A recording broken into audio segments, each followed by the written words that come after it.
What is up, homies? My name is Felix and I am here back again with another video for you all today, and this one is going to be a little bit of a different plugin video. So I've made a lot of plugin videos in the past, you know, best free VSTs, some more best free VSTs, some best cheap VSTs, but I haven't made a lot of worst VSTs. So basically today I'm going to be showing you guys a few VSTs that I regret buying. So bear in mind, all these plugins, I have my own reasoning for not liking them. You might completely disagree with all of my decisions here, but either way I'm going to be going through and explaining kind of the reason why I regret buying them, and hopefully this might be able to help out at least one or two people out there who might be wondering if you should buy a few of these plugins. So make sure you guys check out my Instagram and my SoundCloud down in the description below, along with the playlist of songs I've produced, my Beatstorm, my Discord, all that stuff. Go check it out if you'd like to do so, and now we can get into this video. So the first plugin that we have here is called Union by Soundspot, and I think I have talked about this one in one other video, but this plugin I 100% regret buying. Also, I am going to be trash talking probably all of these plugins. However, this is just my experience with them, so no hard feelings or anything like that. But yeah, anyways, this Union plugin is really bad.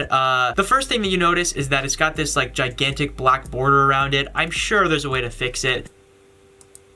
Like right there, I just went in and I refreshed the plugin properties, but now it's gigantic and I can't even see the whole thing, so Alright, so I figured I should add this in here because I realized while editing this video that you can click on the little magnifying glass icon and it'll give you a bunch more sound design options. Like it'll show you the attack, decay, sustain, release, and the LFO, and other various things like that. So I'm just going to skip over the part where I talk about how there's not a lot of sound design options, and we're just going to go straight to the part where I complain about the presets. However though, this plugin is still totally not worth $180 for just basic sound design options. The presets are awful. It basically has one factory preset bank. It's basically just a bunch of like really corny EDM bass sounds, and then the drums, I mean, if I wanted crappy stock sounding drums, I would just get those anywhere else from like a drum pack or something. And then all the leads are pretty much like ear piercingly loud and awful sounding, and they also all sound really similar. The only really redeeming qualities are maybe like the pads and perhaps the plucks too.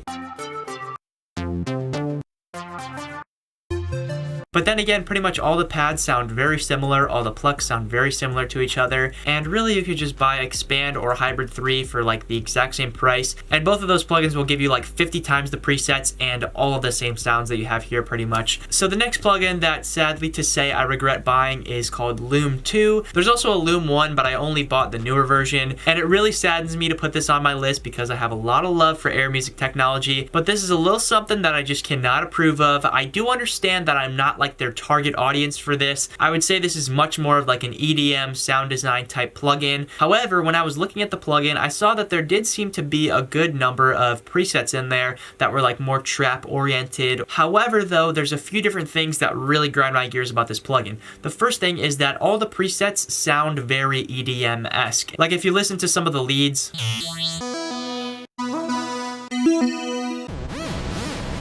as you can hear, some very harsh sounds there. Also, my other thing with this, my main qualm, my main quarrel with this is the fact that it will literally demolish your CPU. If you have just like a pretty average computer like I do, good luck trying to get even 2 sounds from Lume into a project at one time, because you're literally going to be watching a slideshow on your computer screen. So yeah, that's a huge thing that kind of sucks about this plugin, but I know there is a lot of options for sound design and stuff.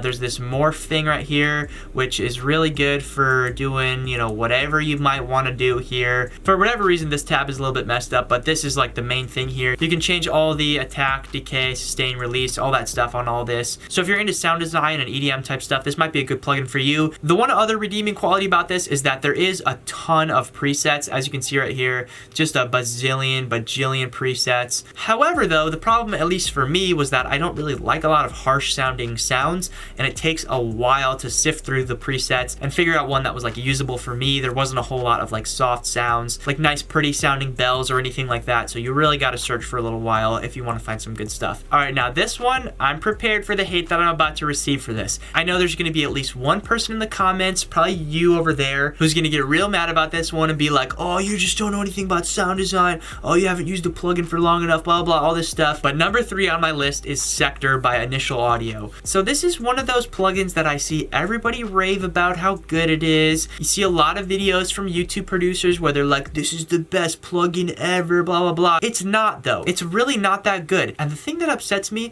about those videos is that those YouTube producers make like pretty much exclusively trap beats. And this plugin, at least with the factory presets and everything, is not that good for making trap music. Not a lot of trap producers are sitting there for like 10 hours designing sounds to use for their beat. So you would think that the presets in here would be pretty good. They're not though. The presets in here are like a C- at best.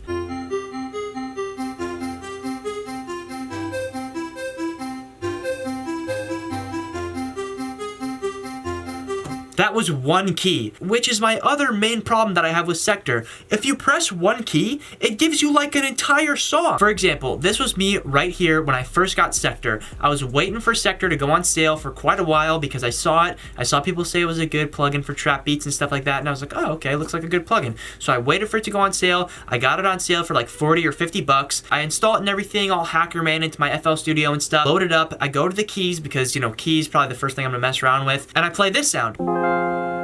I'm like, okay, that's kind of sick. However, the problem is it's literally an entire chord from one key. But let's say you like having the chord thing. The first problem, when you slow it down to like 90 BPM or something, chord sounds completely different. It's much slower. And let's say we're just making a beat. Let's put in our 808 notes, right? So we put in our 808 notes and we follow the bass notes of the notes that we used. Obviously, you'd think it would be the right bass notes, right?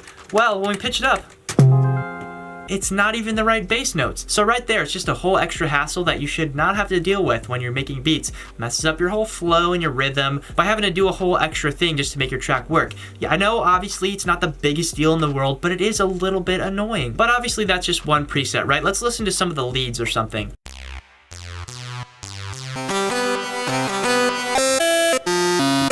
What a great sound that is. I would love to use such a nice calming sound like this. For like 10, 15 good presets, this is not worth like a whole $50. But I understand, right, a lot of people are gonna say, oh, but it's good for sound design or whatever. So if you go to the sound design tabs, these are like the modulation stuff.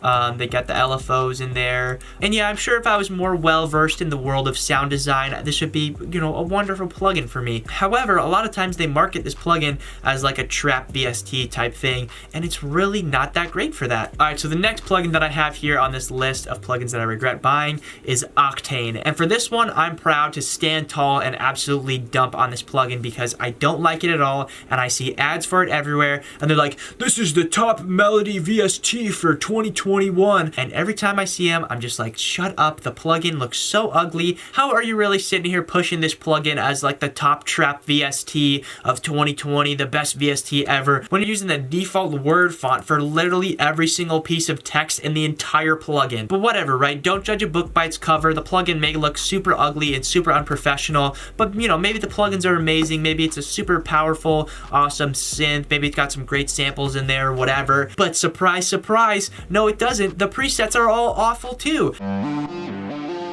That literally sounds nothing like a guitar. I mean, neither does that.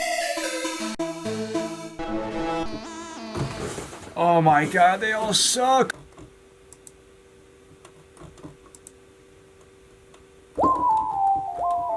Nice. The one sound that's like somewhat okay is just a sine wave with delay on it. If I had to go in and delete every single preset that I would never use ever, there might be like 10 or 15 total left over that I might someday use for something. But in reality, there's probably like a million other plugins and some free plugins at that will give you probably the exact same sounds. And you also won't have to look at this horrible eyesore of a plugin while you obtain those sounds. Also, not to mention the plugin is really laggy for some reason. I don't know if it's just me, but every time I click on a preset, it takes that long to load in. The only thing you're really getting in here that's like a, ooh, such a cool extra feature is pretty much just like a dollar store version of RC20.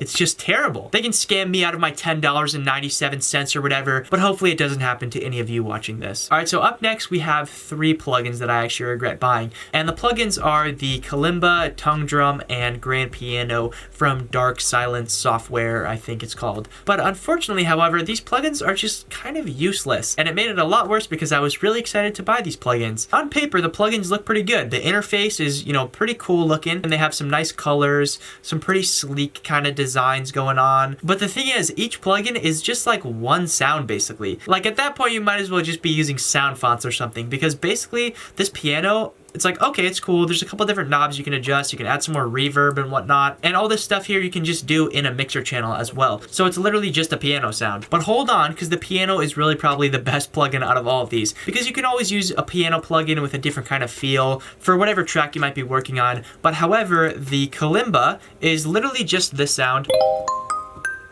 And obviously we have all the same effects and everything, but this sound you can get inside Expand or pretty much any other like standard cheap plugin. And then the last one in this little bundle thing is the Tongue Drum, which actually is the first one to give you any sort of presets. However though, the presets are really not that crazy. It's just this main original sound.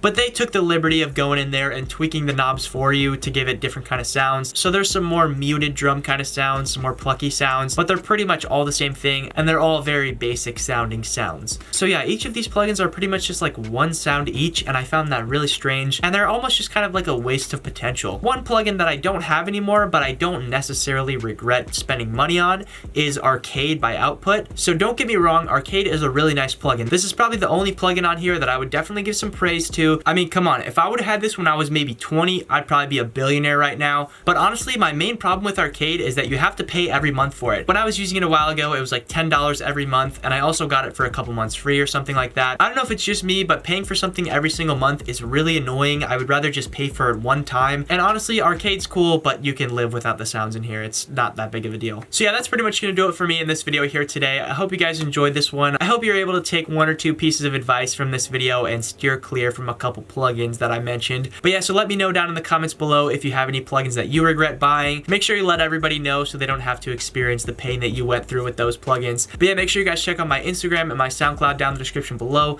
along with the playlist of songs I've produced, my beat store, my Discord, all that stuff. Go check it out if you'd like to do so, and I will see you guys in the next video.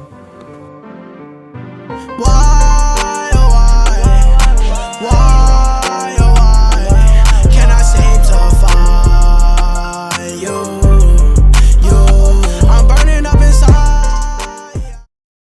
I mean, come on. If I would have had this when I was maybe 20, I can't even say with a straight face.